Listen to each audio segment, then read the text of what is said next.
C'est parti. Alors bonjour et bienvenue à chacun pour notre culte. Je vous rappelle que on est tenu de garder les masques pendant le culte, y compris pendant les chants, mais on essaie de faire un peu d'air. Donc si vous avez un courant que ça vous gêne, n'hésitez pas soit à le dire à Joël, soit à fermer la fenêtre. Mais le but c'est qu'on ait quand même assez d'air pour tout le culte. Bienvenue à ceux qui nous rejoignent avec Zoom. On est heureux de vous avoir aussi avec nous. Bien que la distance soit là, on est heureux que vous soyez avec nous pour ce culte. Et en ce début de culte, j'aimerais lire avec vous le psaume 110. Le psaume 110, un psaume de David.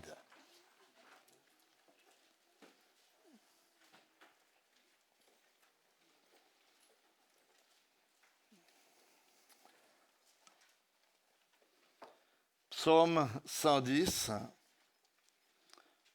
Oracle de l'Éternel à mon Seigneur. Assieds-toi à ma droite, jusqu'à ce que je fasse de tes ennemis ton marchepied. L'Éternel étendra de Sion le sceptre de ta puissance. Domine au milieu de tes ennemis. Ton peuple est plein de dévouement. Au jour où tu rassembles ton armée avec des ornements sacrés du sein de l'aurore. À toi la rosée de ta jeunesse. L'Éternel l'a juré et ne le regrettera pas. Tu es sacrificateur pour toujours à la manière de Melchisédek. Le Seigneur est à ta droite. Il écrase des rois au jour de sa colère. Il exerce le jugement parmi les nations. Tout est plein de cadavres. Il écrase le chef d'un vaste pays. En chemin, il boit au torrent. C'est pourquoi il relève la tête.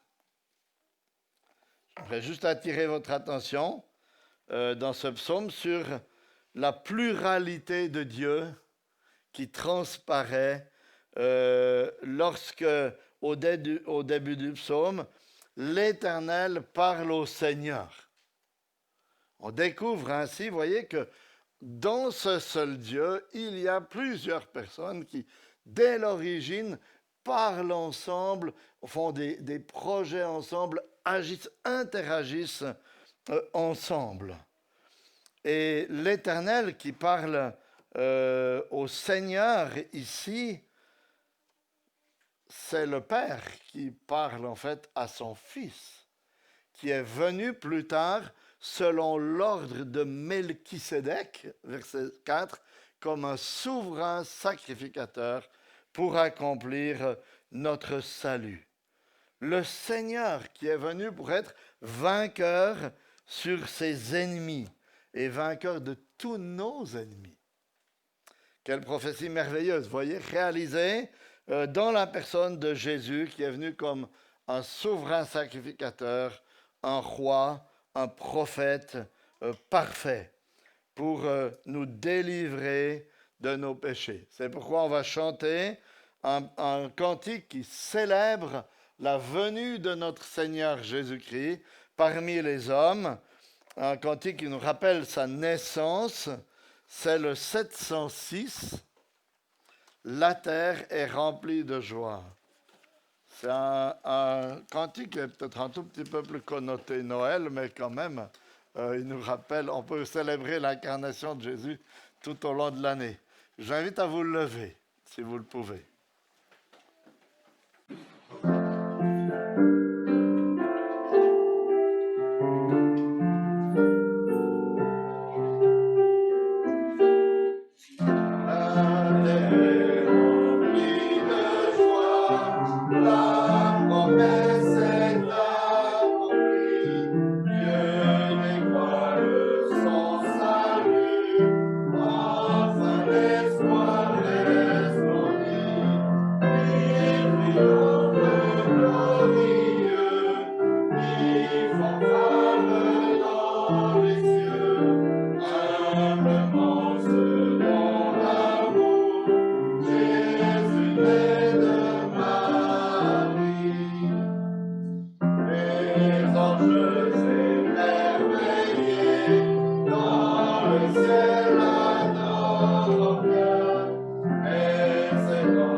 Prenez place.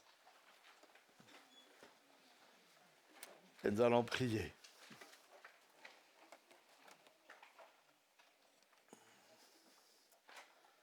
Seigneur notre Dieu, en ce début de culte, nous voulons nous rappeler qui tu es. Un Dieu qui n'a ni commencement ni fin. Un Dieu qui a toujours existé et qui ainsi dépasse tout ce que nous pouvons penser, imaginer, concevoir. Un Dieu qui, de toute éternité, depuis toujours, est un seul Dieu en trois personnes. Un Dieu qui communique en son sein. Un Dieu qui aime. Un Dieu qui interagit.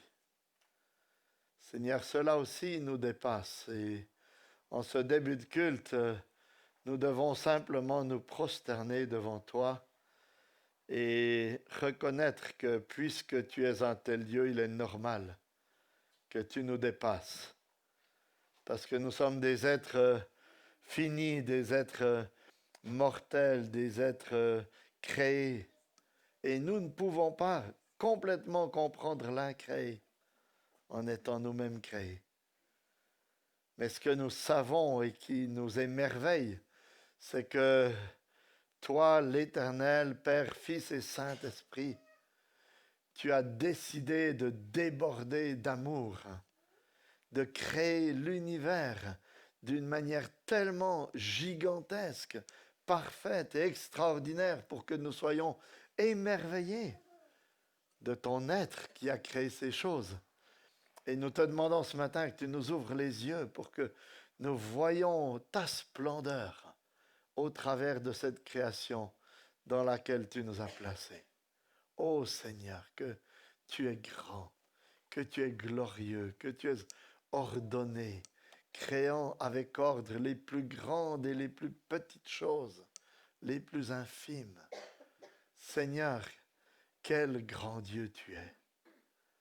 Et nous voulons aussi nous te louer et t'adorer de nous avoir créés tels que tu nous as créés, avec un corps, avec une intelligence, avec des émotions, avec une âme, avec une volonté, afin que nous puissions entrer en relation avec toi. Tu nous as créés, Seigneur, pour ta gloire. Tu nous as fait pour que nous vivions pour toi. Et même lorsque Adam a décidé de se détourner de toi, tu ne l'as pas abandonné, mais tu es venu encore dans ce monde montrer ta grâce, ta patience, ta bonté, en envoyant ton Fils pour rétablir l'ordre, rétablir la communion entre nous et toi. Et nous te remercions, Seigneur, de ce salut extraordinaire par lequel Jésus nous fait entrer dans ta présence en portant notre condamnation et en accomplissant la vie parfaite que nous ne pouvions pas mener devant toi. Merci, parce qu'il nous a ouvert la porte du ciel. Merci parce qu'il nous a rétablis dans cette relation familiale avec toi. Merci, Seigneur, d'avoir agi par ton esprit dans nos cœurs pour que nous puissions croire en lui, pour qu'aujourd'hui nous puissions nous réunir en Église, chanter tes louanges, nous mettre à ton écoute et surtout, Seigneur, désirer t'obéir et être transformés de plus en plus à l'image de ton Fils. Ô Seigneur, viens par ton esprit sur nous ce matin. Viens sur ton Église rassemblée à travers le monde et continue, Seigneur, de faire une œuvre de transformation, de sanctification dans nos cœurs. Nous te prions, Seigneur, que vraiment tu agisses et que toi, le Père, le Fils et l'Esprit, vous soyez glorifiés en nos vies et au sein de ton Église. Ô Seigneur, merci d'être un si grand Dieu qui s'est abaissé jusqu'à nous dans la personne de ton Fils. Amen. En ce début de culte, je vous invite à écouter la lecture d'une partie du Sermon sur la montagne qui nous enseigne quelles sont les exigences du Seigneur pour ses disciples, pour que ses disciples puissent se présenter devant Dieu et être acceptés par lui. C'est Matthieu chapitre 5, les versets 43 à 48. Matthieu 5, 43 à 48.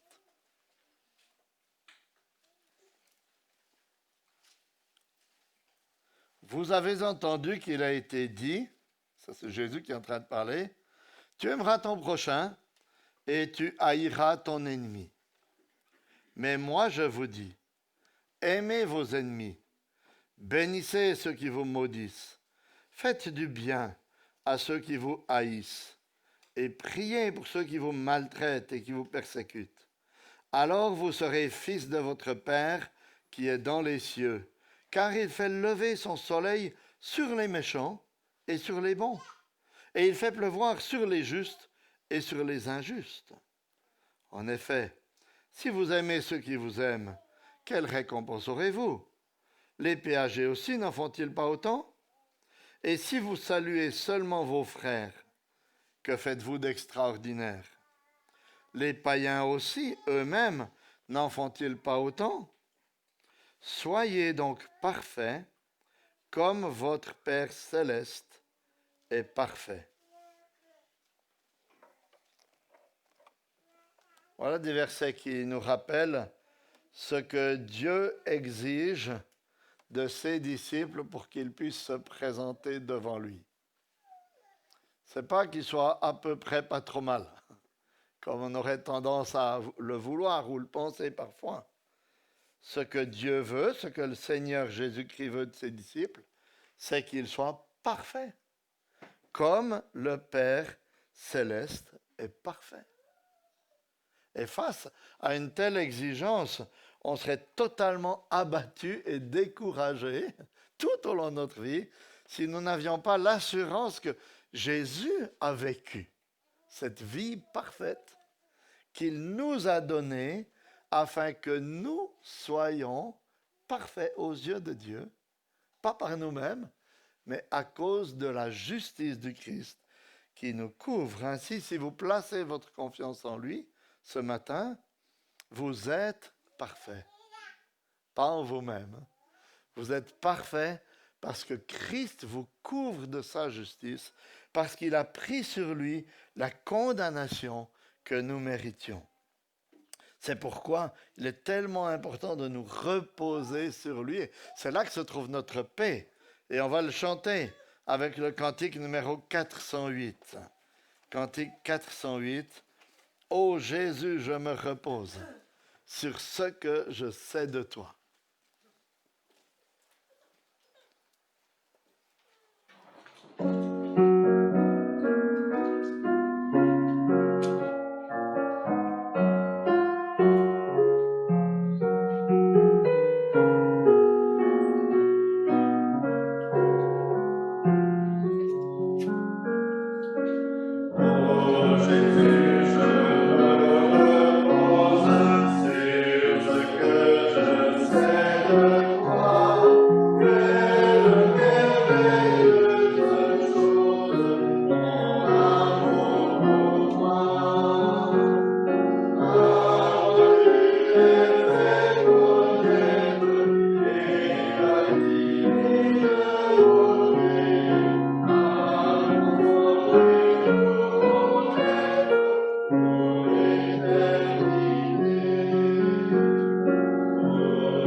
continuer notre louange en chantant le numéro 703, qui nous rappelle l'efficacité de l'œuvre du Seigneur. Le 703 dans le recueil jaune. Je vous invite à vous lever.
Prenez place.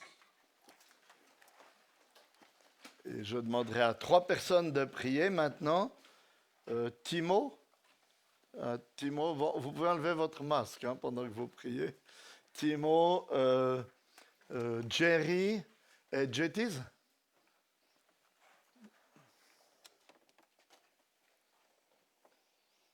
Notre Dieu, nous voulons te louer, toi l'Éternel, toi qui es le Créateur de toutes choses, toi le Dieu de vie, qui donne la vie. Tu es souverain sur la vie, Seigneur, et tu es souverain sur notre vie spirituelle aussi. Nous te louons, Seigneur, parce que tu nous as appelés à toi. Nous avons pu entendre cet appel. Nous avons pu voir la gloire de Jésus, notre péché. Nous avons pu être sauvés, Seigneur. Nous te louons parce que tu continues à nous abreuver, à nous nourrir, à nous faire du bien. Déjà ce matin, tu l'as fait, les dernières minutes, et nous te faisons confiance que tu continueras à le faire, parce que tu es un Dieu bon, un Dieu glorieux. Et Seigneur, nous te prions que tu agisses pour la gloire de ton nom, parmi nous ce matin, parmi nous dans toute notre vie, et parmi tout le monde, Seigneur, que tu puisses vraiment faire du bien à ton peuple. Et nous te prions aussi pour ton peuple persécuté qui souffre ce matin. Nous te prions que tu l'encourages spécialement et que tu leur parles aussi et que tu utilises chacun d'entre nous et nos frères et sœurs pour ta seule gloire, Seigneur. Merci car tu es vivant, tu es le Dieu de vie et tu es avec nous et tu restes avec nous. Au nom de Jésus. Amen. Amen. Nous sommes tellement reconnaissants et dans la joie ce matin de pouvoir nous retrouver tous ensemble. Oui, c'est des cœurs reconnaissants et pleins d'amour à ton égard, Seigneur, qui s'expriment à travers ces chants, à travers ces paroles, à travers, Seigneur, le fait que tu vis en nous, Seigneur, et quelle joie nous avons de pouvoir nous rassembler ce matin, quel privilège nous avons, Seigneur. Et c'est vraiment avec des cœurs remplis de reconnaissance que nous voulons venir vers toi et t'apporter, Seigneur, oui, tous les sujets de reconnaissance de cette semaine, mais aussi tous les sujets de reconnaissance de notre vie, de notre vie terrestre, mais aussi de ce que tu as fait pour nous, Seigneur. Merci parce que oui, tu es mort, Seigneur, mais tu es ressuscité et tu vis, Seigneur. Merci parce que tu vis en nous, Seigneur, et c'est là cette grâce tellement incompréhensible, Seigneur, de vivre en nous alors que nous sommes pécheurs, alors que encore ce matin, combien de fois nous avons déshonoré ton nom, combien de fois nos pensées se sont écartées de toi, Seigneur. Mais nous savons que nous pouvons venir devant toi, Seigneur, justifiés. Alors merci, merci de tout notre cœur, Seigneur, pour cette communion ce matin que nous pouvons avoir avec toi, avec nos frères et sœurs. Et Seigneur, merci de bénir toutes celles et ceux qui sont encore réticents à ta parole, Seigneur, qui sont réticents à ton appel sur leur vie, Seigneur. Et nous te prions, Seigneur, de toucher nos cœurs, de remuer, Seigneur, nos consciences encore ce matin, et que chacune puisse repartir encouragé, vraiment restauré, et Seigneur, que le message de ta parole ce matin puisse encore travailler nos cœurs. Merci de ta bonté, de ta miséricorde. Amen. சர்வத்தையும் ஆளுகை செய்து மட்டும் எங்களை காப்பாற்றி வருகிற இந்த ஆண்டவரை துதிக்கிறோம், ஸ்தோத்திரிக்கிறோம். நீர் இந்த உலகத்தை படைத்து மனித குலமும் கர்த்தாவே உம்மை விட்டு தூரமாய் பாவத்தில் விழுந்தவர்களே உங்களுடைய ஒரே பேரான குமாரனை அனுப்பி மீட்டுக் கொண்டீர். கர்த்தாவே அவர் சிந்திய இரக்கத்தினால் எங்களை மீட்டுக் கொண்டிருக்கிறீர். அவர் எங்களுக்காக அநேக பாடுகளை அனுபவித்திருக்கிறார் என்பதை கர்த்தாவே நாங்கள் உணர்ந்தவர்களாய், கர்த்தாவே நாங்கள் மனம் திரும்பி உமக்கு முன்பாக வரும்படியாய் இந்த ஓய்வு நாளை நீர் எங்களுக்கு ஏற்படுத்தி அந்த கிருபைக்காக நன்றி உண்மை ஸ்தோத்திரிக்கிறோம். நாங்கள் அனுதினமும் கர்த்தாவே உம்முடைய சத்தத்துக்கு செவி கொடுத்து இந்த நாட்களிலே கர்த்தாவே நாங்கள் கேட்கிற செய்திகளை கர்த்தாவே இந்த உலகத்தின் முடிவுகளை கர்த்தாவே நாங்கள் அறிந்து கொள்ளும்படியாய் நீர் எங்களுக்கு உம்முடைய வேதத்தினூடாக வெளிப்படுத்தியிருக்கிறேன். அவ்விதமாய் கர்த்தாவே அநேகர் கர்த்தாவே இந்த நாள்களிலே கர்த்தாவே இந்த நோயினால் மடிந்து போகிறார்கள் என்பதை நாங்கள் கேட்கிறோம். இப்படியாய் கர்த்தாவே பழைய காலத்திலும் கூட இப்படியான வாதைகளுக்கு பின்னணியில் கர்த்தாவே உங்களுடைய நீதியை நீர் காண்பிக்கிறீர் என்பதை மக்கள் உணர்ந்து கொள்ளும்படியாய் நீர் என்பது தந்திருக்கிறீர். அவ்விதமாய் இந்த பின்னணியில் கூட உங்களுடைய நீதி இருக்கிறது என்பதை உங்களுடைய நீதி பயங்கரமானது என்பதை நீர் எச்சரிக்கிறீர். இப்படியாய் நாங்கள் மனம் திரும்ப நீர் எங்களை திரும்ப செய்யும்படியாய் எங்களுடைய நடைமுறை வாழ்க்கையில இன்னும் அநேக காரியங்கள் நாங்கள் விட முடியாத இருக்கிற காரியங்களிலிருந்து மனம் திரும்ப எங்களை கிருபை செய்யும்படியாக நாங்கள் ஜெபிக்கிறோம். தொடர்ந்து உங்களுடைய கிருபையை எங்களை ஆண்டு கொள்ளும்படியா இன்றைய நாளிலும் கூட உங்களுடைய தேவ செய்தியை கொடுக்கும் தாசனுக்காக நாங்கள் ஜெபிக்கிறோம்.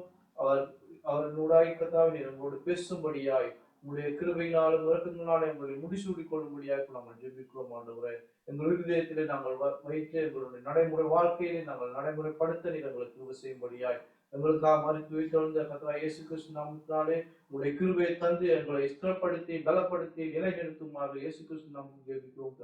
ஆமென். Amen.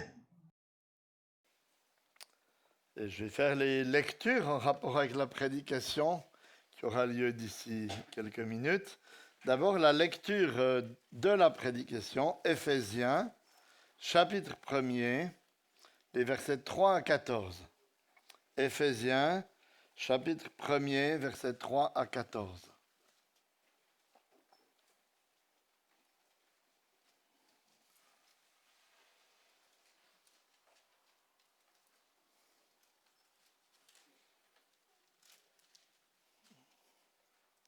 Béni soit le Dieu et Père de notre Seigneur Jésus-Christ, qui nous a bénis de toute bénédiction spirituelle dans les lieux célestes en Christ.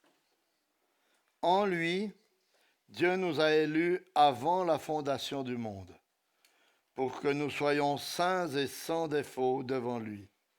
Dans son amour, il nous a prédestinés par Jésus-Christ à être adoptés selon le dessein bienveillant de sa volonté, pour célébrer la gloire de sa grâce qu'il nous a accordée en son bien-aimé. En lui, nous avons la rédemption par son sang, le pardon des péchés, selon la richesse de sa grâce, que Dieu a répandue abondamment sur nous en toute sagesse et intelligence. Il nous a fait connaître le mystère de sa volonté, le dessein bienveillant qu'il s'était proposé en lui pour l'exécuter quand les temps seraient accomplis. Réunir sous un seul chef, le Christ, tout ce qui est dans les cieux et ce qui est sur la terre. En lui, nous avons aussi été mis à part, prédestinés selon le plan de celui qui opère tout selon la décision de sa volonté, afin que nous servions à célébrer sa gloire, nous qui d'avance avons espéré en Christ. En lui, vous aussi, après avoir entendu la parole de la vérité, l'évangile de votre salut, en lui, vous avez cru, et vous avez été scellés du Saint-Esprit qui avait été promis, et qui constitue le gage de notre héritage en vue de la rédemption de ceux que Dieu s'est acquis pour célébrer sa gloire. Puis une deuxième lecture dans le prophète Ézéchiel au chapitre 36, les versets 25 à 27, un texte bien connu. Ézéchiel 36, 25 à 27, la promesse de la venue du Saint-Esprit.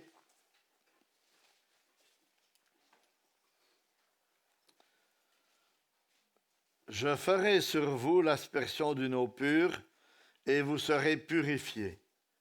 Je vous purifierai de toutes vos souillures et de toutes vos idoles. Je vous donnerai un cœur nouveau, et je mettrai en vous un esprit nouveau. J'ôterai de votre chair le cœur de pierre, et je vous donnerai un cœur de chair. Je mettrai mon esprit en vous, et je ferai que vous suiviez mes prescriptions, et que vous observiez et pratiquiez mes ordonnances. Et enfin, quelques versets dans l'évangile de Jean au chapitre 15. Jean chapitre 15, les 5 premiers versets.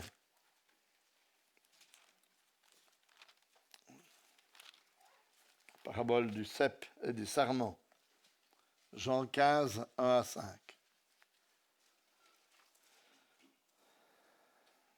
Jésus est en train de parler et voilà ce qu'il dit.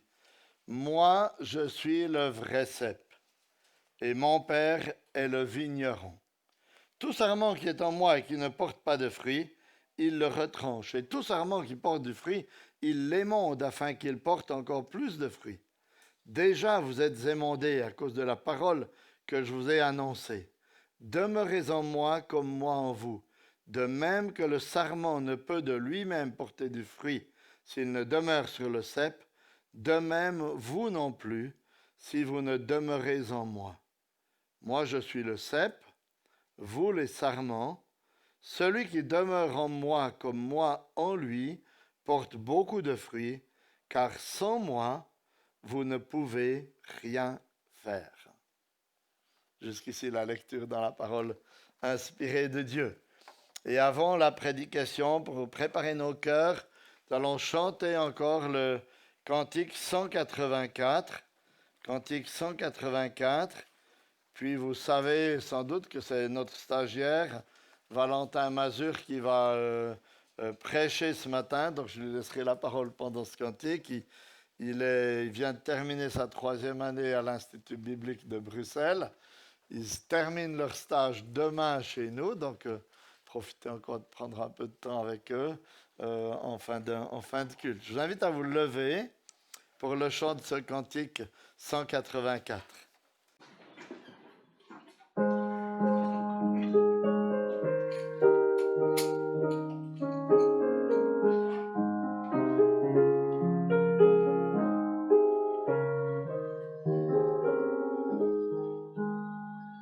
J'ai soif de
Bonjour à tous.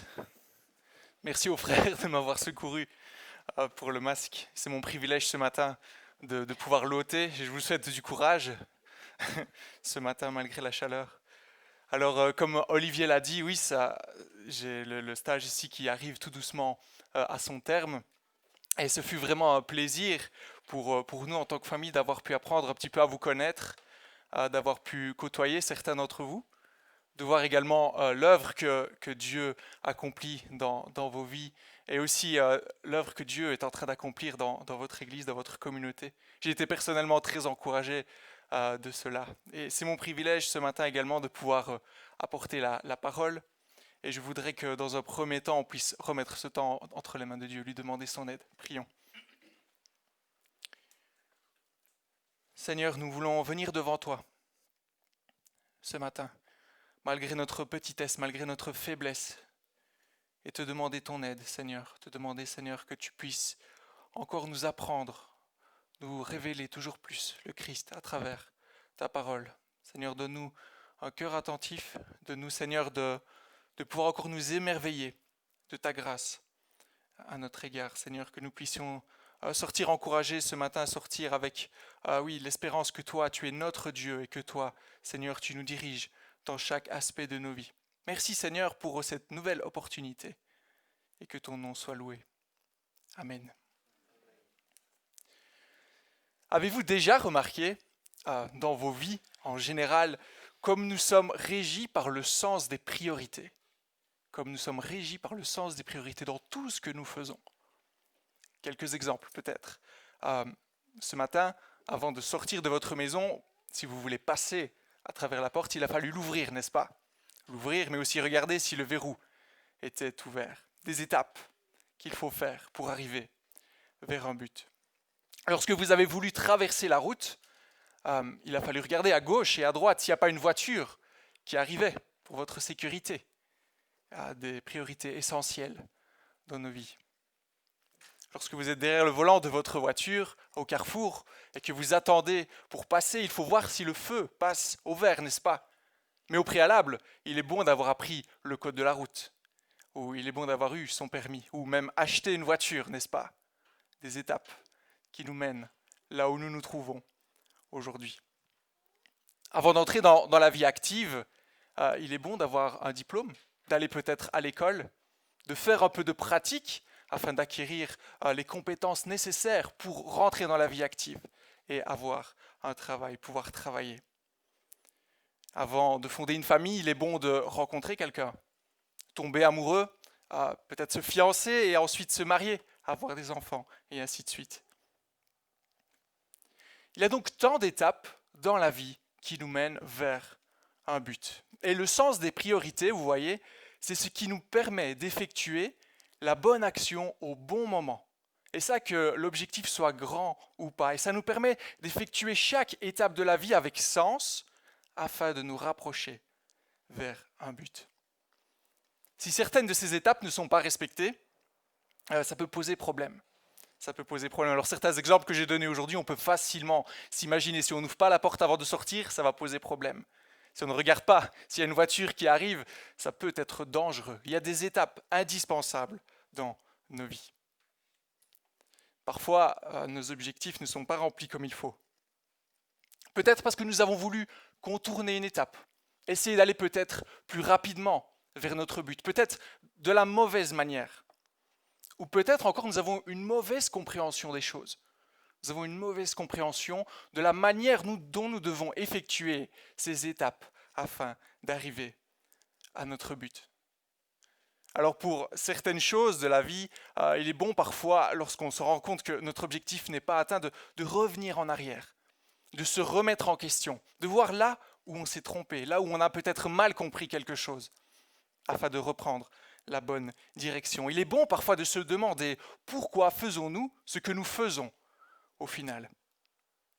Et tous ces principes de vie tellement élémentaires, tellement basiques que nous faisons même sans nous en rendre compte, sont des principes que nous pouvons également retrouver dans notre vie chrétienne, dans la vie que le Seigneur nous a donnée, si nous sommes ses enfants. Lorsque nous regardons dans la Bible, nous voyons tant de choses à propos de la marche pour suivre notre Seigneur, ce que Dieu attend de nous.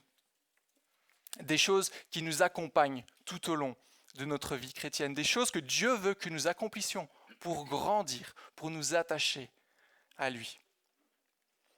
Mais parfois, nous voulons faire les choses que Dieu nous dit, mais nous le faisons dans un mauvais ordre ou avec peut-être une mauvaise compréhension. Et alors, tout en croyant servir Dieu, tout en croyant lui obéir, en fait, nous ne lui plaisons pas totalement, voire parfois pas du tout.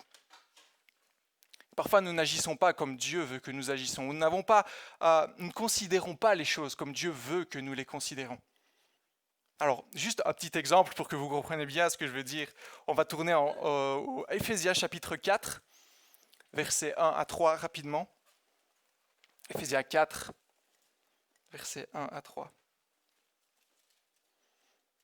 Paul nous parle ici et il dit « Je vous encourage donc, moi le prisonnier dans le Seigneur, à vous conduire d'une manière digne de l'appel que vous avez reçu, en toute humilité et douceur, avec patience, supportez-vous les uns les autres dans l'amour.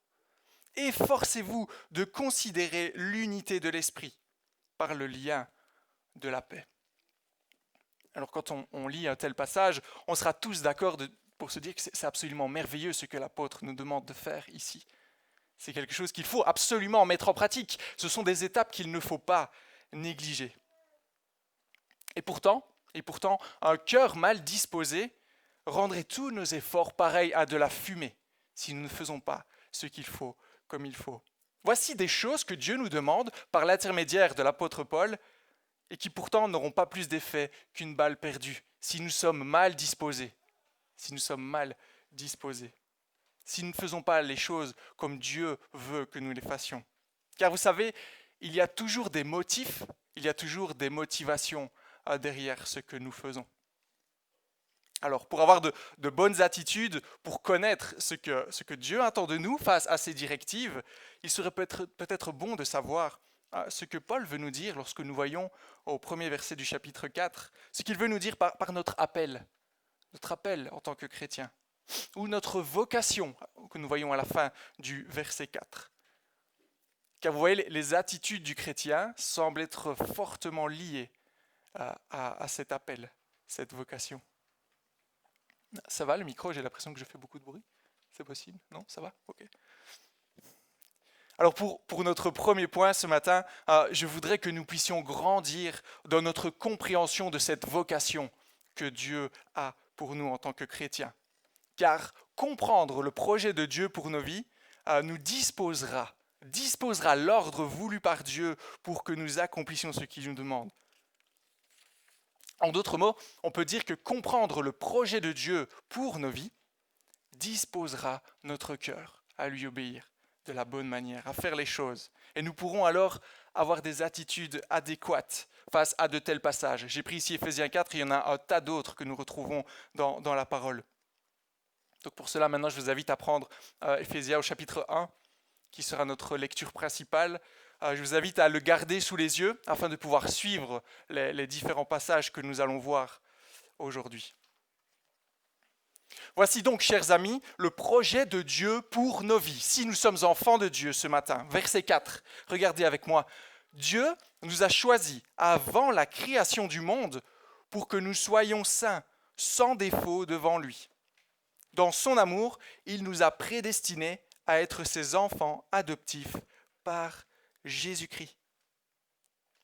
Dieu veut que nous devenions un peuple saint. Et tout au long de ce chapitre, nous voyons qu'il veut que nous amener à célébrer la gloire de sa grâce. Alors, on entend souvent parler de vocation chez les chrétiens, d'appel. Merci. On entend souvent parler de vocation et d'appel chez les chrétiens, et parfois c'est assez flou. Peut-être ça a été une situation dans laquelle vous vous êtes retrouvés à un moment donné. Parfois, certains chrétiens se rendent même presque malades à essayer de voir mais où est-ce que Dieu veut me placer? Comment est-ce que je peux servir Dieu de la meilleure manière dans l'Église? Qu'est-ce que je peux faire pour contribuer à l'œuvre de Dieu? Je suis motivé, mais je ne sais pas où aller. Je ne sais pas comment le servir au mieux. Mais voilà maintenant La prochaine fois, peut-être qu'une personne vous demandera cette question, mais quelle est ta vocation en tant que chrétien? Quel est le projet de Dieu pour ta vie? Vous répondrez, eh bien, être saint pour louer mon Dieu durant toute l'éternité. Cela est clair ici dans ce passage et cela est réjouissant. C'est réjouissant. Car si on comprend bien le projet de Dieu pour nos vies, comment il se déroule, comment Dieu a voulu qu'il se déroule, il y a 3 réactions qui doivent émaner de nous, naturellement, sans forcer.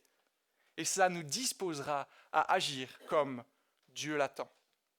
Une première réaction, on va rendre gloire à Dieu. Rendre gloire à Dieu pour cela. Deuxièmement, on ne se rendra pas gloire à nous-mêmes. C'est comme une cause à effet, c'est comme ça, on ne se rendra pas gloire à nous-mêmes. Et enfin, connaître le projet de Dieu influencera nos choix aujourd'hui. Premièrement, donc, rendre gloire à Dieu. Pourquoi cela? Pourquoi rendre gloire à Dieu? Eh bien simplement parce que tout vient de lui. Tout vient de lui. Cela est son projet à lui et lui seul, dans le conseil de sa volonté. On voit ici 2 fois dans ce passage au verset 9 et au verset 11, nous voyons que Dieu a un projet à notre égard. Il a projeté des choses à notre sujet alors que nous n'étions pas encore parvenus à l'existence, dès avant la fondation du monde. Dieu avait déjà décidé quelque chose à notre sujet. Et parfois, on a tendance à se demander, à se creuser la tête, mais pourquoi Dieu a-t-il agi de la sorte envers moi? Moi qui étais en fait ennemi de Dieu, nous qui ne le voulions pas de son autorité sur nous. Et souvent, on dit oui, par sa grâce, mais quelle grâce merveilleuse, n'est-ce pas? Parfois, c'est difficile à saisir l'immensité de la grâce de Dieu. Et il y a un verset ici, au verset 5, où on nous dit que Dieu a réalisé cela dans sa bienveillance. Et encore dans d'autres versions, nous voyons par son bon plaisir. Et ça, c'est quelque chose que je trouve absolument incroyable. Il a plu à Dieu de réaliser ce projet en notre faveur. On voit que Dieu a pris plaisir à faire cela pour nous. Plaisir de nous donner une destinée absolument incroyable. Il n'a pas été contraint d'aucune manière. Et ça, c'est une dimension que nous devons saisir afin de pouvoir lui rendre gloire. Parce que nous bénéficions de ce projet si ce matin nous sommes ses enfants. Vous savez quoi? J'ai des projets. Après mon stage ici à Morschwiller-le-Bas, j'ai projeté de descendre dans le sud de la France avec mon épouse, avec Émilie et mes enfants. On va chez mes beaux-parents. Et vous savez quoi? Mes enfants sont dans la joie. Pourquoi?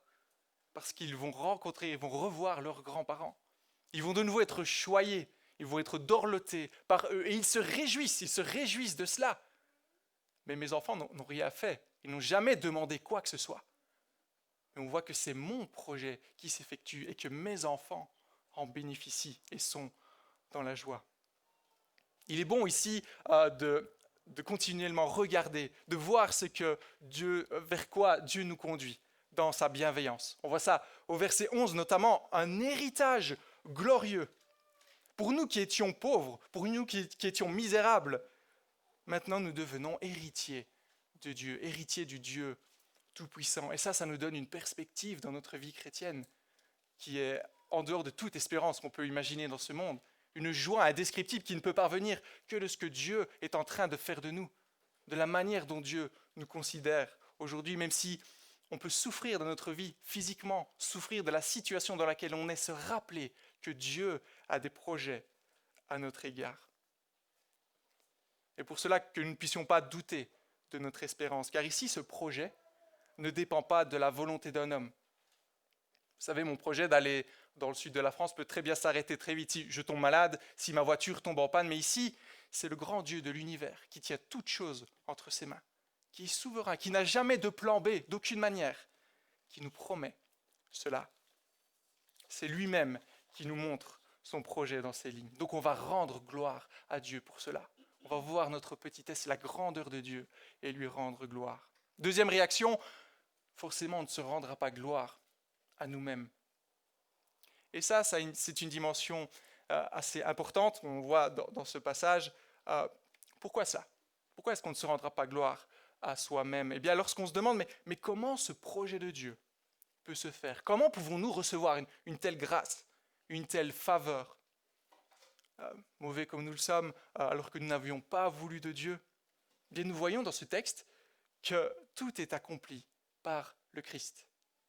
Et que nous voyons ici que nous n'avons rien apporté d'aucune manière.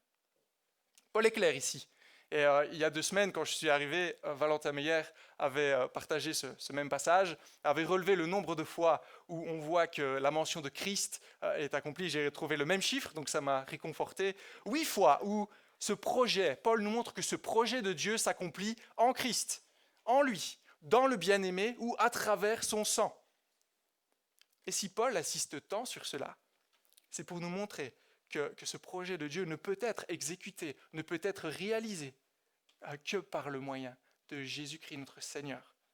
Et que par conséquent, toute la gloire doit lui être rendue. Alors peut-être ce matin, vous me direz, mais je sais ça, Valentin, je sais, ça fait des années que je suis chrétien, l'évangile, je le connais sur le bout des doigts, je sais que toute la gloire doit être rendue à Dieu. Et vous voyez, ici, il y a un danger dans le cœur de l'homme, chez l'être humain, même la personne peut-être la plus gentille que vous pouvez côtoyer dans l'Église, la plus serviable, c'est que nous avons tous un cœur qui veut s'approprier la gloire de Dieu. Et ça peut se faire de 1000 façons, aussi subtiles les unes que les autres. Et il est bon parfois d'analyser notre cœur afin de voir où nous en sommes personnellement. Par exemple, lorsque nous commençons à nous comparer avec un frère ou une sœur dans l'Église. Se dire, tiens, mais il me semble que moi, j'ai fait plus de choses, plus de ministères, plus d'activités que ce frère ou cette sœur, qui pourtant, depuis tellement d'années dans l'Église, j'ai la sensation que je comprends plus de vérités bibliques, que ma vie est plus digne du Seigneur que ce frère ou cette sœur. Prenons garde à ce genre de réflexion qui ne démontre qu'une immaturité spirituelle de notre part. Lorsque nous commençons à nous comparer avec d'autres personnes, nous commençons à moins réaliser, à diminuer l'importance de la grâce dans nos vies. Nous commençons à oublier ce que le Seigneur Jésus a accompli alors que nous ne méritions rien et à nous placer au-dessus de notre frère. Par conséquent, on va moins rendre gloire à Dieu, si je peux dire ça comme ça, et on va se rendre gloire à soi-même.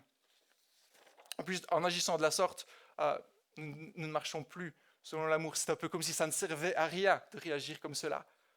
Et puis on se rappelle le projet de Dieu pour nos vies, être saints pour lui rendre gloire, et non pas se rendre gloire à nous-mêmes.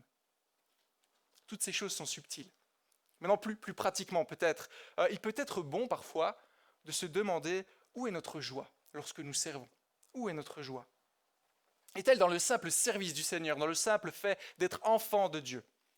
Peu importe où on se trouve dans l'Église, peu importe ce que l'on fait. Ou bien notre joie dépend-elle peut-être d'un certain poste, de certaines activités, peut-être même d'un travail à l'extérieur de l'Église, ou un poste auquel on aspire. On croit peut-être que nous sommes destinés à ce poste mieux qu'un autre.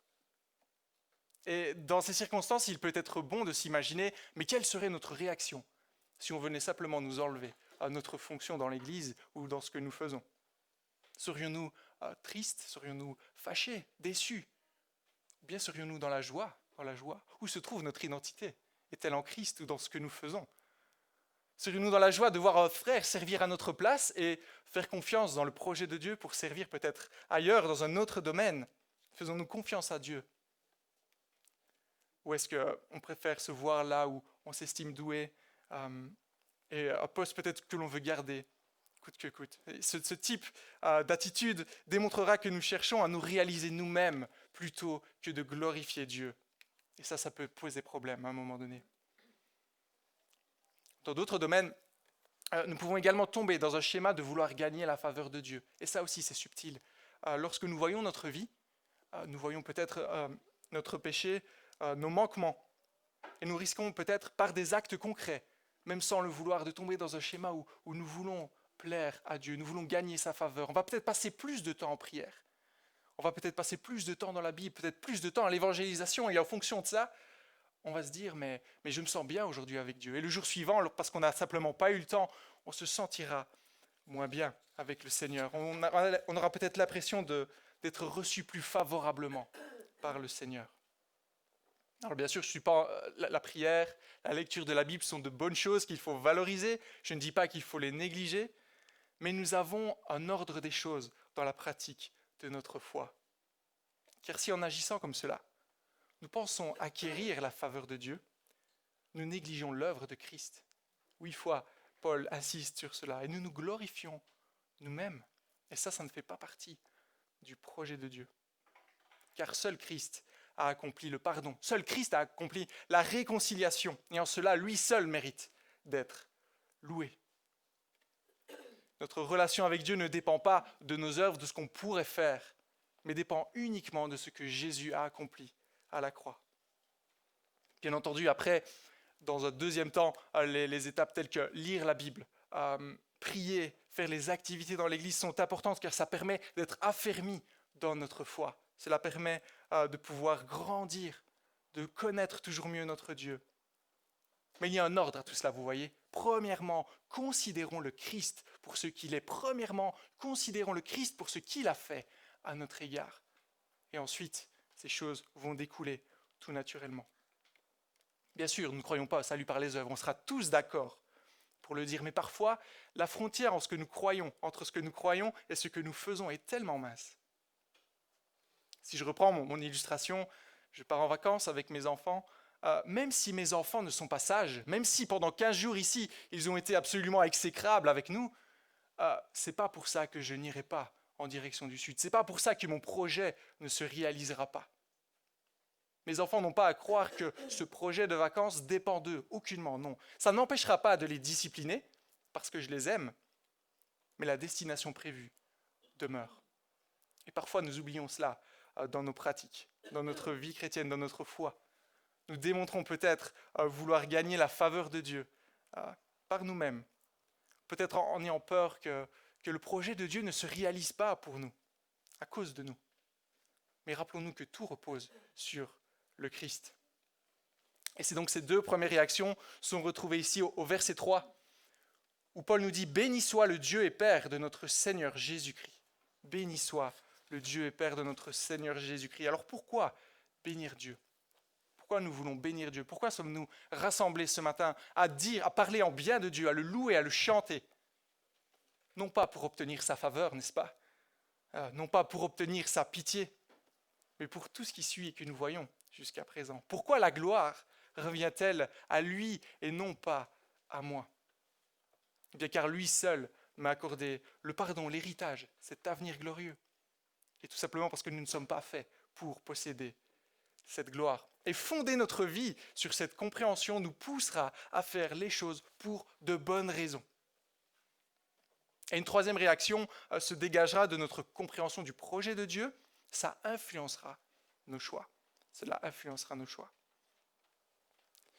Aujourd'hui, beaucoup de personnes cherchent à connaître l'avenir. Si seulement on savait ce qui se passerait dans quelques temps, on agirait d'une manière aujourd'hui. Certaines personnes, parfois plus âgées, qui ont le loisir de pouvoir regarder en arrière dans leur vie, disent « Ah, si seulement j'avais su que si je faisais ça, j'en serais là où je suis aujourd'hui, je ne l'aurais pas fait. Je ne l'aurais pas fait. » Et si je savais voir l'avenir et que je vous disais qu'en sortant de l'église, vous risquez un accident grave en voiture, si vous croyez ma parole et que vous avez un minimum de bon sens, vous ne le ferez pas, n'est-ce pas ? L'avenir influence ce que nous faisons aujourd'hui, la manière dont nous faisons les choses. Et ici, en tant que chrétiens, nous avons un avantage qui n'est pas négligeable. Nous avons la Bible, la parole fidèle et vraie de Dieu. Et elle nous révèle ce que nous deviendrons dans l'avenir. Et connaître le projet de Dieu pour nous, connaître notre appel, notre vocation, ce que Dieu est en train de faire de nous aujourd'hui, influencera nos décisions, nos actes, nos priorités et la manière dont nous faisons ce que nous faisons. Tout sera refaçonné à la lumière de l'Évangile. Voilà pourquoi nous voyons au verset 9 qu'il nous a été donné de pouvoir connaître le mystère de la volonté de Dieu. Ce n'est pas simplement pour une question d'information, une question pour croire, je ne sais pas, pour obtenir le ticket, pour accéder au salut ou pour grandir dans notre connaissance intellectuelle, non. Mais c'est pour que l'Évangile ait un impact dans nos vies. Et ça, c'est quelque chose que nous devons méditer constamment. Il n'est pas question de dire « c'est bon, j'ai compris l'Évangile, ça fait des années que je suis dans l'Église, voilà, passons à autre chose ». Non, l'Évangile est le fondement, la base duquel découlent tous nos actes, tout ce que nous faisons.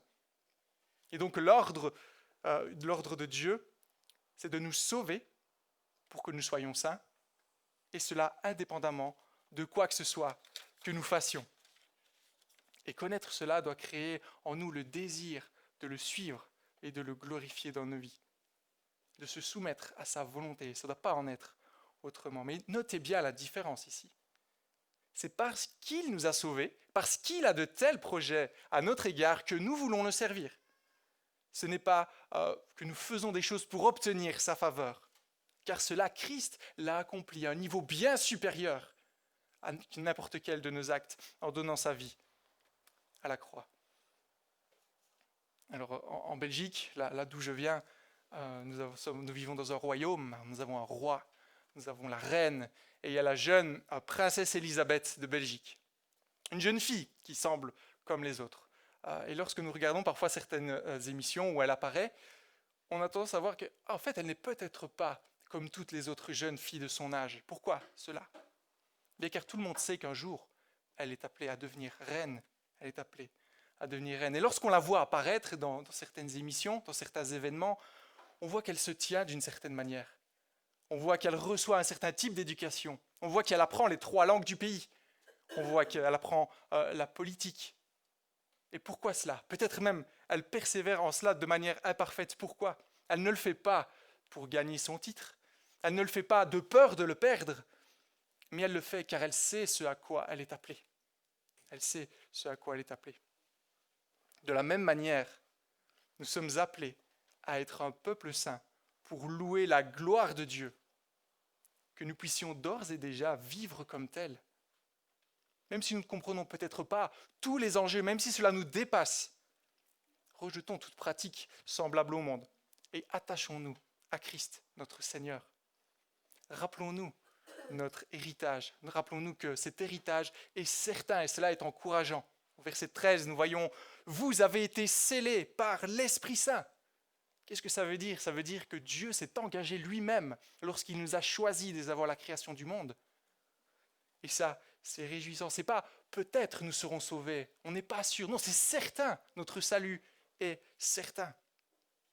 Rappelons-nous que nous n'avons plus de preuves à faire, car Christ a donné toutes les preuves une fois pour toutes au prix de son sang. Alors comment ça marche concrètement ? Soyons motivés à vivre pour lui en recherchant ce qui lui plaît.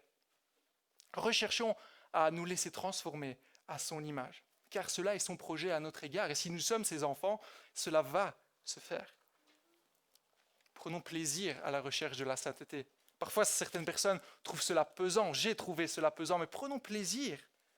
Parce que ce ne soit pas un fardeau pour nous. Mais recherchons toutes les opportunités de vivre d'une manière conforme à Christ. Ayons un comportement qui le glorifiera, car nous sommes adoptés par le Dieu de l'univers. Et recherchons par exemple dans nos contextes respectifs à nous démarquer des pratiques du monde, non pas par orgueil, non pas pour nous sentir supérieurs, mais parce que nous sommes ces enfants de Dieu rachetés par grâce. Donc agissons comme tels afin qu'il soit glorifié. Ça dans tous les aspects de nos vies, que ce soit à la maison avec notre épouse, que ce soit avec nos enfants, au travail, à l'école, avec nos amis, que nous puissions vivre en fonction de l'appel que nous avons reçu. Est-ce que nous vivons avec ce projet merveilleux, car cela doit influencer tout ce que nous faisons, cela doit influencer toutes nos attitudes. Et si ce matin, peut-être que certains d'entre nous ne réalisent pas cela, voient que certaines réactions n'apparaissent pas, ne sortent pas de dedans d'eux. Je ne veux pas que nous quittions ce bâtiment en étant sous la culpabilité, repliés sur soi-même, accablés. Non, c'est pas mon but ce matin. Mais que nous puissions remercier Dieu, premièrement. Remercier Dieu pourquoi ? Parce qu'il a mis le doigt sur cela, parce qu'il nous a donné le discernement. Nous voyons les choses, les progrès qui restent à faire, que nous puissions premièrement le remercier pour cela. Mais ensuite, ne pas en rester là, mais chercher à connaître toujours plus la beauté de Christ. Comment ça ? Eh bien, la lecture de la Bible semble être un bon point de départ. Quand on voit un texte tel que Éphésiens, il y en a tant d'autres dans la parole, pour nous montrer toujours plus le caractère de Christ, ce qu'il a accompli pour nous. La prédication aussi, où certains prédicateurs mettent en avant les perles que nous trouvons dans la parole et qui sont encourageantes. N'hésitons pas non plus à parler avec un frère ou une sœur dans l'église, parler de nos difficultés. Peut-être que ce frère ou cette sœur a vécu les mêmes choses. Et par-dessus tout, demandons à Dieu de se révéler à nous. Prions-le afin qu'il puisse nous montrer toujours plus la grandeur de son amour. Et ça, personnellement, c'est un combat que je mène chaque jour. Chaque jour, demander à Dieu qu'il m'aide à réaliser cela pour ma vie, afin que cela impacte la manière dont je procède, toutes mes réactions, le sens des priorités. Cependant, devant un tel projet, certains d'entre nous pourraient peut-être être un peu intimidés, ne pas être tant dans la joie. On comprend cela avec notre esprit, on comprend ce que Dieu a fait pour nous, et pourtant, lorsque nous regardons à nos vies, il n'y a pas cette suite logique de vouloir rechercher à plaire à Dieu.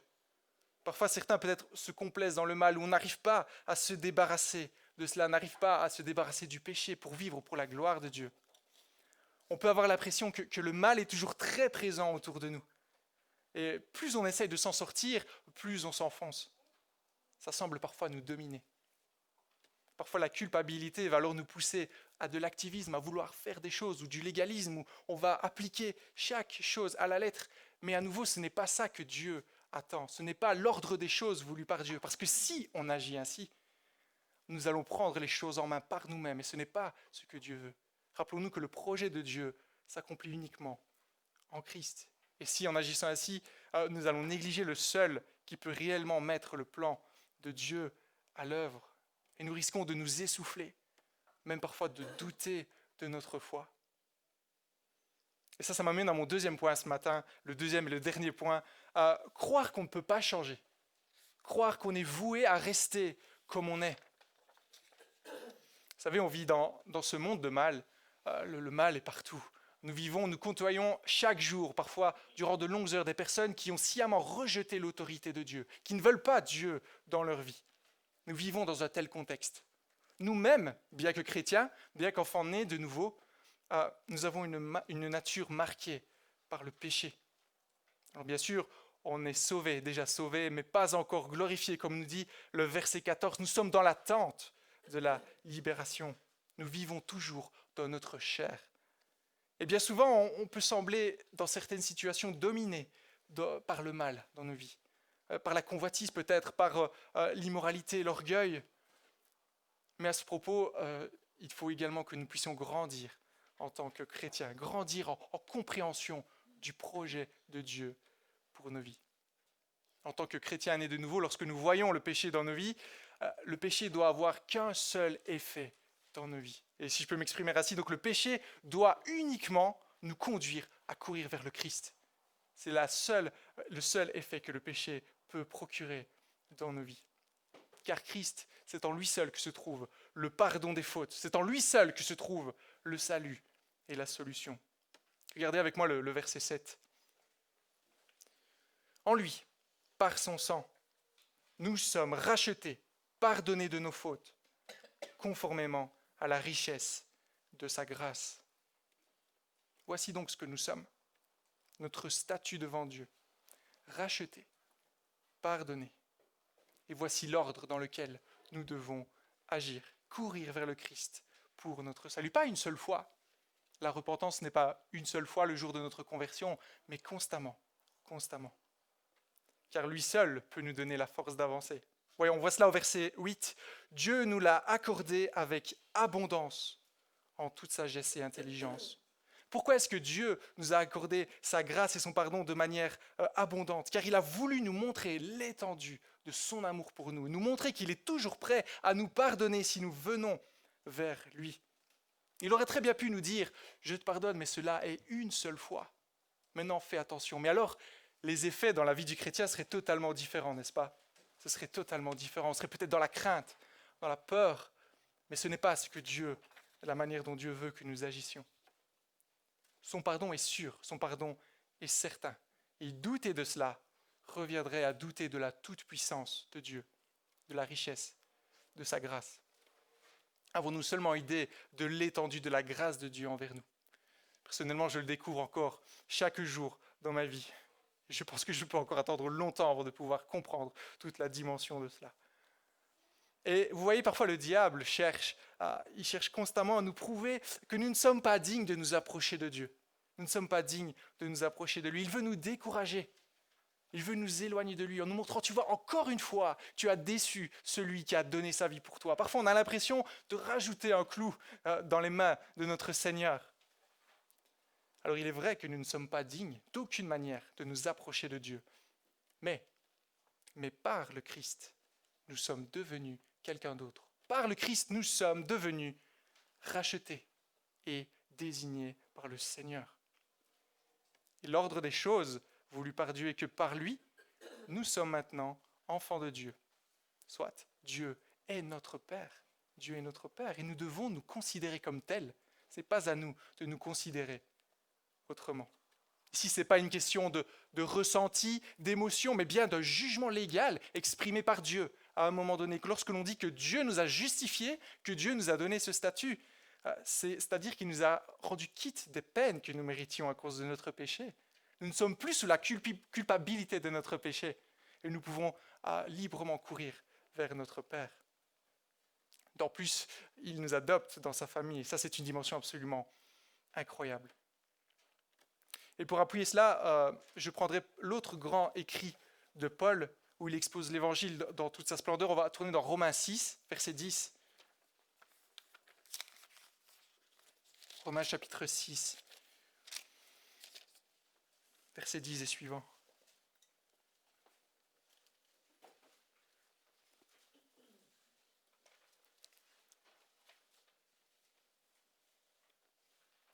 Christ est mort. Et c'est pour le péché qu'il est mort, une fois pour toutes. Maintenant qu'il est vivant, c'est pour Dieu qu'il vit. De la même manière, vous aussi, considérez-vous comme mort pour le péché et comme vivant pour Dieu en Jésus-Christ. Que le péché ne règne donc plus dans votre corps mortel pour vous soumettre à lui par ses désirs.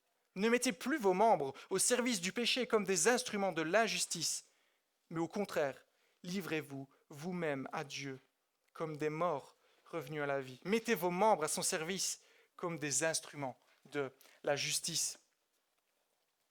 Si nous sommes enfants de Dieu ce matin, voici ce que nous sommes à présent. Nous sommes morts au péché, morts au péché. Le mal n'a plus d'emprise sur nos vies.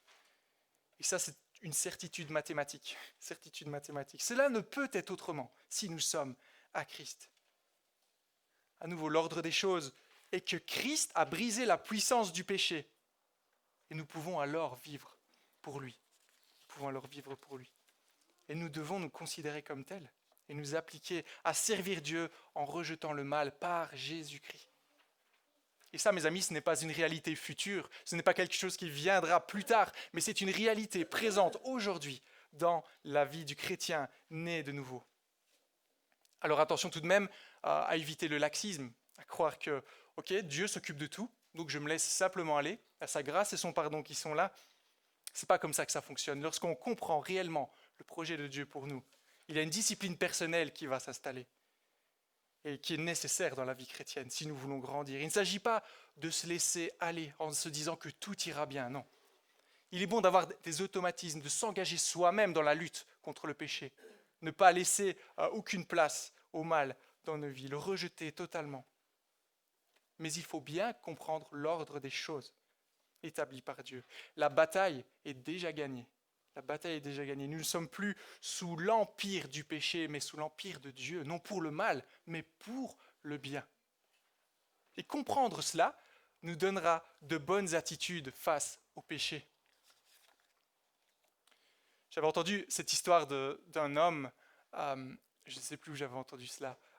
C'est un homme qui vivait dans une débauche absolument sombre, noire. Et il est devenu chrétien. Il a rencontré le Seigneur Jésus dans sa vie. Et il a vu dans la parole ce que Dieu attendait de lui.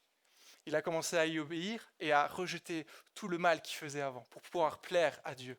Et c'était très difficile pour lui, très très difficile. Il avait toujours tendance à vouloir retourner à son ancienne vie. Un soir, ça devenait vraiment insupportable, si bien qu'il a pris le téléphone pour appeler son pasteur et il lui a dit « Écoute, j'en peux plus, je laisse tout tomber. je quitte ma vie chrétienne, je retourne à mon ancienne vie, je n'arrive pas à lutter, ça me domine totalement. Et là, le pasteur lui a répondu, non, non, tu ne feras pas ça. Non, tu ne feras pas ça. Il dit, mais pourquoi? Pourquoi je ne ferai pas ça? Parce que ce n'est plus qui tu es. Ce n'est plus qui tu es. Aujourd'hui, tu es un enfant de Dieu. Aujourd'hui, tu appartiens au Seigneur. Et le vieil homme est mort. Le vieil homme est mort. Prenons garde de ne pas croire les mensonges que le diable peut nous dire, mais de nous attacher à la vérité. Que nous puissions grandir dans cette compréhension de la grâce de Dieu qui nous a rachetés et de la victoire qui est en Christ. Ainsi, nous agirons de la bonne manière et cela développera de bonnes attitudes pour servir notre Dieu, lutter contre le péché. Tout fonctionne dans un ordre. Et si je vais être complet ce matin, il y a une étape qu'on ne peut négliger, qui est mentionnée ici à la fin de ce texte. Je l'amène à la fin de ma prédication, c'est la dernière chose, et qui pourtant dans nos vies est la première étape que nous devons franchir. Comment faire pour bénéficier de la victoire de Christ, de bénéficier de cette destinée incroyable? Mais il y a une question à se poser ce matin. Lorsque nous lisons Éphésiens chapitre 1, cela est-il notre espérance? Cela est-il ton espérance ce matin? Crois-tu que ce projet de Dieu est pour ta vie? Comment savoir? Comment en être sûr? Eh bien, où as-tu mis ta confiance ce matin? Est-ce en toi-même, ta justice, tes œuvres, peut-être le nombre d'heures passées en prière, les connaissances bibliques, ton ressenti? Ou est-ce en Christ seul? Ou est-ce en Christ seul? Lisez avec moi le verset 11. En lui, nous avons été désignés comme héritiers, ayant été prédestinés suivant le plan de celui qui met tout en œuvre conformément aux décisions de sa volonté, pour servir à célébrer sa gloire. Nous, qui avons par avance espéré dans le Messie, nous qui avons par avance espéré dans le Messie, voici quelque chose que nous ne pouvons négliger. Comment ça fonctionne? Verset 13. En lui, vous aussi, après avoir entendu la parole de la vérité, l'évangile qui vous sauve, en lui vous avez cru et vous avez été marqués de l'empreinte du Saint-Esprit. Plaçons notre foi en Christ. Comment? Par l'écoute de l'évangile. Voici ce qui doit modeler toute notre vie chrétienne. Certains ce matin diront peut-être, bien comme ça dépend entièrement du plan de Dieu, peut-être je ne suis pas dans son projet. Ou d'autres diraient, mais moi j'ai déjà essayé, mais ce n'est pas pour moi, ça ne marche pas pour moi. Comment être sûr? Comment être sûr ce matin? Eh bien crois et tu seras sauvé. Crois, car Dieu ne rejette pas celui qui vient à lui. Crois, applique-toi à connaître ton Dieu là où il se révèle. Applique-toi à connaître l'œuvre de Jésus pour chacun de nous. Cesse de compter sur toi-même pour ton salut et Dieu t'accueillera. Quel sera l'ordre des événements pour le salut tel que Dieu le veut? Premièrement, croire en Christ, soit faire partie du plan de Dieu. Réaliser que Dieu fait une œuvre de transformation dans nos vies, qui est par lui seul et révélée à nous par sa parole. Grandir dans la compréhension de l'évangile, de sa grâce envers nous, saisir la vérité, la victoire qui est en Christ. Nous mettre à l'œuvre, bien entendu, pour le glorifier. Nous mettre à l'œuvre pour vivre d'une manière conforme à ce qu'il nous appelle. Mais cela avec de bonnes dispositions de cœur que produit l'évangile. Je vous invite à prier. Prions. Seigneur, nous voulons te remercier ce matin pour ta parole. Merci Seigneur pour tes promesses. Merci Seigneur pour ce projet glorieux que tu as à notre égard.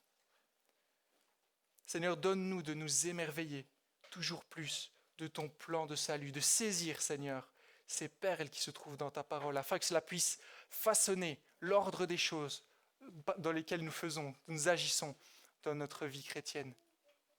Que nous ne puissions pas agir avec un mauvais esprit, dans de mauvaises dispositions, mais uniquement motivés et mus par ta grâce, par l'évangile, par ce que Jésus a accompli pour nous. Et je te demande que ces vérités puissent imprégner le plus profond de notre cœur et que ce soit au jour le jour que nous puissions vivre selon cela. Merci Seigneur pour la liberté que nous avons de posséder ta parole et que nous puissions, Seigneur, la méditer afin de toujours plus grandir, Seigneur, dans la compréhension de ta grâce envers nous. Au nom de Jésus. Amen.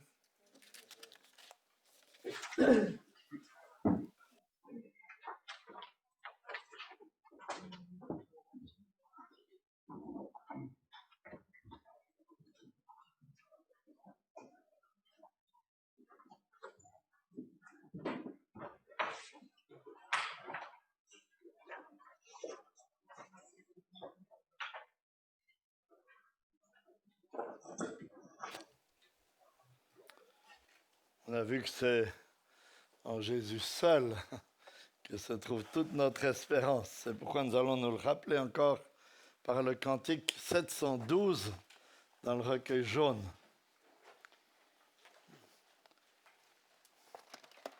Après quoi, on aura quelques instants de prière. Pensez déjà à des prières courtes que vous pouvez faire en réponse à la prédication. Je vous invite à vous lever pour le cantique 712.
Place et que plusieurs encore puissent répondre à la prédication de la parole de Dieu par des prières brèves pour qu'il y ait de la place pour plusieurs.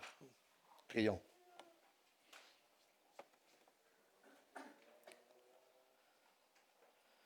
Merci Seigneur parce que nous ne sommes plus esclaves du péché et que nous ne vivons plus chargés de fautes parce que le Seigneur Jésus a vécu la vie que nous aurions dû vivre, une obéissance parfaite. Et nous sommes tellement heureux d'être recouverts de sa justice. Dans le nom de Jésus, je veux te prier. Amen. Amen. Seigneur Jésus, merci, Père Céleste, parce que tu nous as rappelé que d'ores et déjà, si nous t'appartenons par les mérites du Seigneur Jésus, nous sommes citoyens du ciel. Apprends-nous à vivre de manière à t'honorer, parce que tu nous prépares à te rencontrer. Gloire à ton nom. Amen. Amen.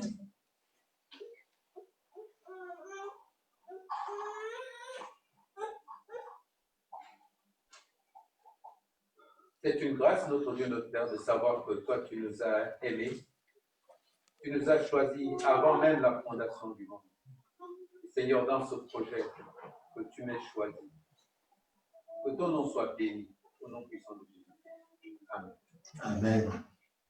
Seigneur Jésus, merci parce que tu nous rappelles aujourd'hui que nous pouvons tourner nos regards vers toi.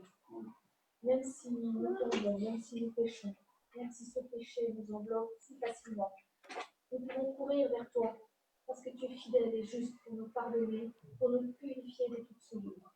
Amen. Amen.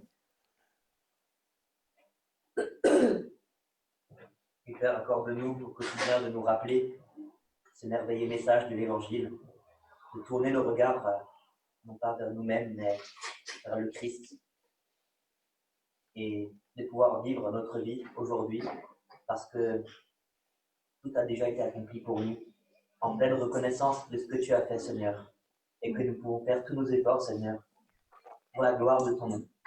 Et en vivant notre vie aujourd'hui, Seigneur, des regards tournés vers l'éternité que l'on passera à te glorifier. Amen. Amen. Et merci, oui, Éternel, parce que c'est par ta grâce et par ta volonté que nous sommes sauvés, et que cela ne vient pas de nous, mais que c'est un don de toi. Merci parce que tu as accompli notre salut en envoyant le Seigneur Jésus mourir à notre place. Et c'est couvert par son manteau de justice que nous pouvons nous approcher de ton trône et t'appeler Père. Amen. Seigneur notre Dieu, nous te bénissons et nous te rendons grâce de ce que de toute éternité tu as voulu un peuple pour toi et que ce plan de rédemption il a été accompli par ton Fils, le Seigneur Jésus-Christ. Nous te prions, Père Céleste, que tu accordes encore dans ta souveraineté, dans ce plan de salut, des temps de grâce, des temps de bénédiction et que tu daignes nous sanctifier en fixant nos regards sur le Seigneur Jésus et en lui ressemblant de plus en plus. C'est en lui que nous te prions. Amen. Amen. C'est vrai, Seigneur notre Dieu, nous sommes émerveillés par l'œuvre glorieuse que tu as accomplie en Jésus-Christ pour nous sauver. Et que tu nous veux pour célébrer la gloire de ta grâce. Seigneur, nous ne sommes pas dignes de cela, mais c'est toi qui le veux. Et nous pouvons déjà nous réjouir d'avance qu'un jour, il n'y aura plus ce péché qui nous presse. Un jour, nous serons dans des corps glorieux, dans ta présence glorieuse. Et nous pourrons parfaitement te célébrer, te rendre gloire, vivre dans ta présence et nous réjouir avec notre Seigneur et Sauveur. Gloire à toi, notre Dieu. Amen. Amen. Seigneur Dieu, merci de nous avoir rappelé l'ordre des priorités dans notre vie.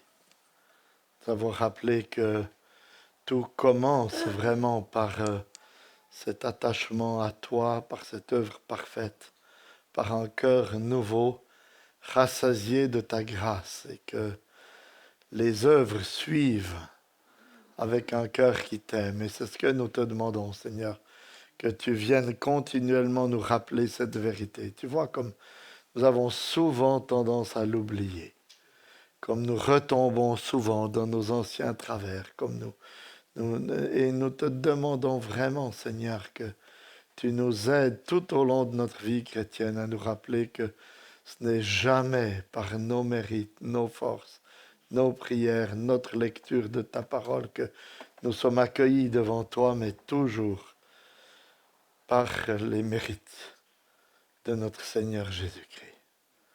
Seigneur, aide-nous à oser venir devant toi tels que nous sommes, avec nos péchés, nos failles, nos découragements et à nous rappeler que tu nous accueilles toujours parce que tu as un plan glorieux par lequel tu nous amènes de l'éternité passée à l'éternité future où nous serons dans ta présence pour célébrer ta gloire pour toujours.